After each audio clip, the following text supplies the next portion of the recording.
Tempat persembunyian tentara Inggris di Rivne, Ukraina dihantam rudal Rusia. Moskow klaim 80 orang tewas.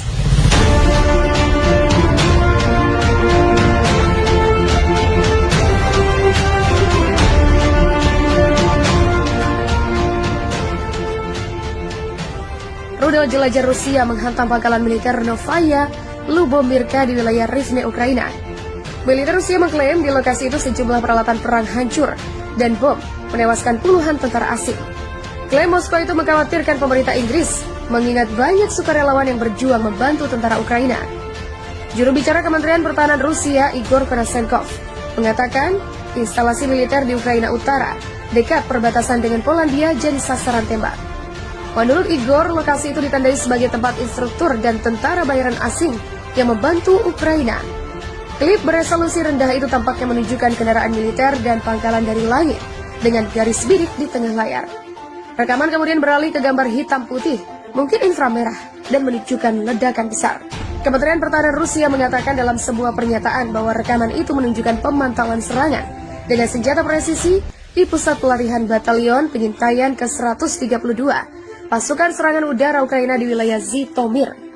Igor menambahkan, sebagai akibat dari serangan rudal yang akurat, personil batalion instruktur asing dan tentara bayaran dihancurkan. Infrastruktur militer dan peralatan militer di pusat itu juga dinonaktifkan.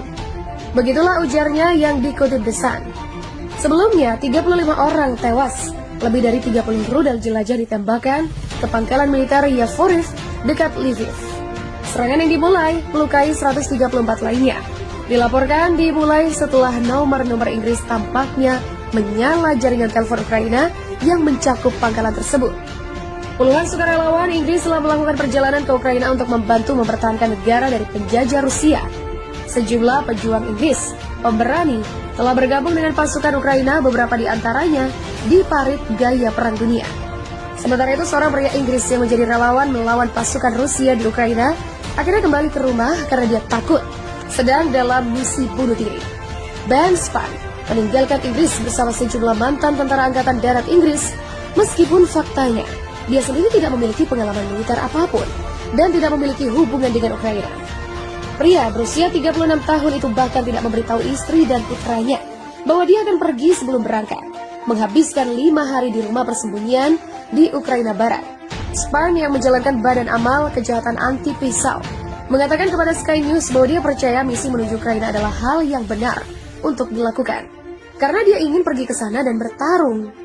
Setelah bertemu dengan mantan tentara di Polandia, mereka melintasi perbatasan ke Ukraina pada dini hari suatu pagi. Pada hari ketiga, mereka di rumah persembunyian yang tidak memiliki air mengalir atau tempat tidur, mereka digerebek oleh tentara. Kami duduk di sana dengan AK-47, diarahkan kepala kami selama 20 hingga 30 menit dengan tangan di kepala. Sementara mereka menggeledah dan kami diinterogasi. Seorang pria menolak mentah-mentah untuk berbalik. Dia berkata, "Jika Anda akan menembak saya ingin Anda menatap mata saya ketika Anda menembak saya." Nah, begitu kami berhasil meredakan situasi dan mereka memahami alasan kami berada di sana, seluruh suasana berubah. Begitulah katanya.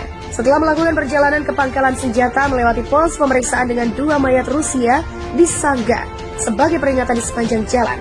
Kelompok itu tidak menerima senjata apapun dan akhirnya kembali ke rumah persembunyian. Sementara itu, Span akhirnya ketahuan oleh istri dan putranya dan keluarganya mengatakan merasa sedih. "Saya menjadi cukup dekat dengan orang-orang ini dan kami siap untuk pergi dan bertarung, dan pada dasarnya setiap mati bersama jika itu yang terjadi." Begitulah tutur Span. Selanjutnya, militer Rusia melakukan pembersihan lewat serangan darat dan laut, terakhir menggunakan rudal supersonik dari Laut Hitam dan Laut Kaspia. Dikatakan Julius Yohannes, Kiev, ibu kota Ukraina, memang tidak diserang secara masif karena faktor historis, agar situs-situs yang berkaitan dengan Union of Soviet Socialist Republic tidak mengalami kerusakan parah. Kiev, bagian tidak terpisahkan dari sejarah peradaban USSR, di mana kemudian berubah menjadi Federasi Rusia pada 25 Desember 1991. Tapi jaringan pertahanan udara dan darat di Kiev sudah hancur. Begitulah kata Julius Yohannes. Menurut Julius Yohannes, operasi militer bentuk protes Rusia sejak tahun 2008 tidak digubris NATO dan agar tidak ekspansi ke Eropa Timur, terutama di wilayah 15 negara pecahan USSR termasuk Ukraina yang berbatasan langsung di sektor timur. Arizeli Bandaro mencermati sikap Israel dalam konflik Rusia-Ukraina. Ini menarik, karena etnis Yahudi banyak di Ukraina. Hasil jajak pendapat yang dilakukan Direct Police Ltd pada awal Maret 2022 menyebutkan 76% orang Israel mendukung Ukraina sementara hanya 10% yang mendukung Rusia. Lantas bagaimana dukungan resmi Israel kepada Ukraina? Presiden Ukraina Volodymyr Zelensky dapat kesempatan bicara di depan parlemen Israel. Berharap dapat bantuan sistem pertahanan rudal Iron Dome dari Israel. Itu ditolak dengan tegas oleh Israel. Semua tahu bahwa Israel itu proksi Amerika Serikat. Jadi aneh aja kalau sikap Israel yang tidak patuh kepada Amerika Serikat. Bahkan, Perdana Menteri Israel Naftali Bennett terjun langsung sebagai juru damai. Padahal Amerika Serikat menutup pintu berunding dengan Rusia. Ada apa? Menurut Arizeli Bandaro, ini lebih kepada sikap Amerika Serikat sendiri dalam kasus Suriah. Amerika meninggalkan sendirian Israel menghadapi Suriah. Padahal, awalnya Amerika Serikat sebagai kreator konflik di Suriah. Pemerintah Rusia pada Rabu 23 Maret menegaskan, negaranya siap mengerahkan senjata nuklir jika Amerika bersama sekutunya ingin menghancurkan negaranya. Salah satu sekutu terdekat Presiden Vladimir Putin memperingatkan, Amerika Serikat, dunia dapat berputar ke arah perang nuklir. Khususnya jika Washington melanjutkan apa yang disebut Kremlin sebagai plot jangka panjang untuk menghancurkan Rusia. Dmitry Medvedev, Presiden Rusia dari 2008 hingga 2012, dan sekarang menjadi Wakil Sekretaris Dewan Keamanan Rusia menegaskan hal itu. Amerika Serikat telah bersekongkol untuk menghancurkan Rusia sebagai bagian dari permainan primitif sejak kejatuhan Uni Soviet pada 91. Itu berarti Rusia harus dipermalukan, dibatasi, dihancurkan, dibagi dan dihancurkan. Begitulah kata Medvedev.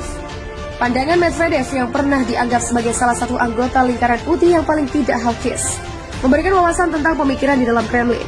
Apalagi saat ini Moskow sedang menghadapi konfrontasi terbesar dengan Barat sejak krisis rudal Kuba 1962.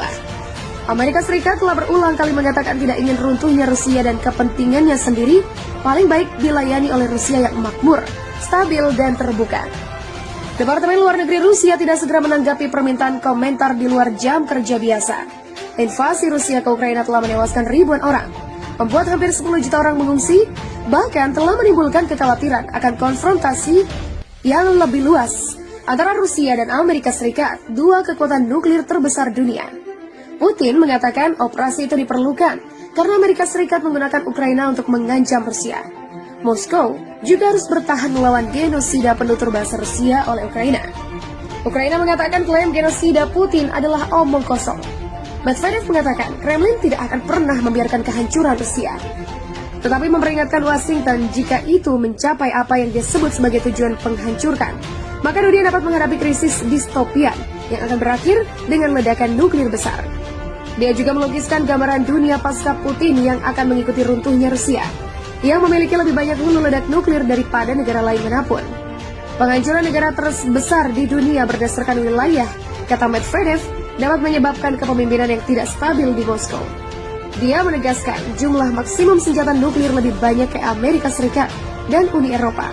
Runtuhnya Rusia akan menyebabkan 5 atau 6 negara bersenjata nuklir di seluruh daratan Eurasia yang dijalankan oleh orang-orang aneh, fanatik, dan radikal.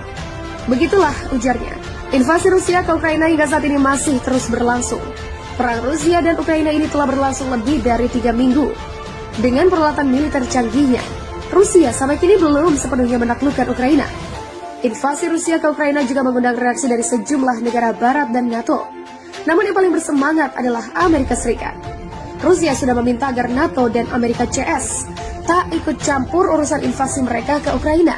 Bila memang ada yang ingin ikut campur, Rusia pun bakal siap mengeluarkan senjata nuklirnya. Senjata nuklir baru akan dikeluarkan oleh Rusia bila negaranya dalam kondisi terancam. Hal itu disampaikan juru bicara Kremlin Dmitry Peskov kepada CNN dalam sebuah wawancara.